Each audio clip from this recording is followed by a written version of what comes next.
In the last video, I showed how I've added the ability to stick what I call a prop inside of inventory, and then a player of the game could go get into inventory, select that prop, place it inside of a map that they were playing in runtime, and then move that prop, location, rotation, scale, and so on. The prop could be made to have a animation and a socket or a sit point in it. So you saw the demo of where I then sat on the chair. So that I had that ability to do that. And now what I've added is the fact that that's important because it allows users to change their environment. And then they'll have the ability to save a copy of the map. So let's say they're in this map here, which is the stores map, and they say, I want to save my copy of the stores. With the changes I've made with the dynamic props. So they've added a bunch of stuff that was in the inventory that they could add to the map. And then they'd say save the new map as my stores. And now my stores then it will save it into a data structure.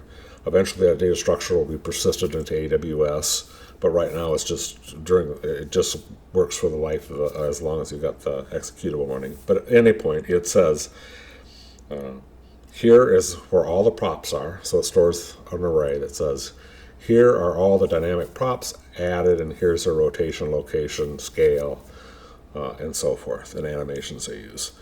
And then what happens is when you enter that my stores, it's got a little routine in it that says, go look in that array, which will download from a database, and say, how many props do I need to place? And it dynamically spawns the props before they get in and see, or anybody gets in there and sees the array. So I just want to point out here, next to the lamppost, there is nothing there. This is the actual map. But now if I get in the game, what's going to happen is I placed a chair in there next to the lamppost. And what's going to happen is it's going to go out to the data structure, see that it needs to have a chair dynamically placed next to it. And we'll run over here. We'll host it. And this is running it from the editor.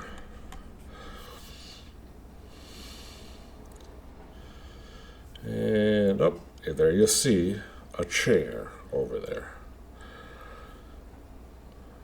And eventually, boom, there I am. So there's a chair over there, and it's the actual prop. And what's interesting, I can then I can sit in it.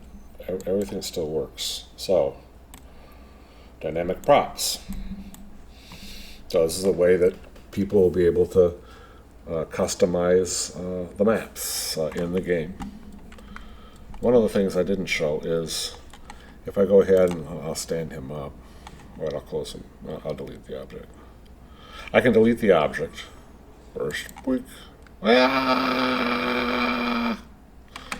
That was wrong. What did I delete? Oh, I don't know. Who knows? Anyway, you can delete the object. So if I start the game again, I love demoing things for the first time. You can delete the object, but that's for another time. This is important because this will allow us to have stores and other things and sell items.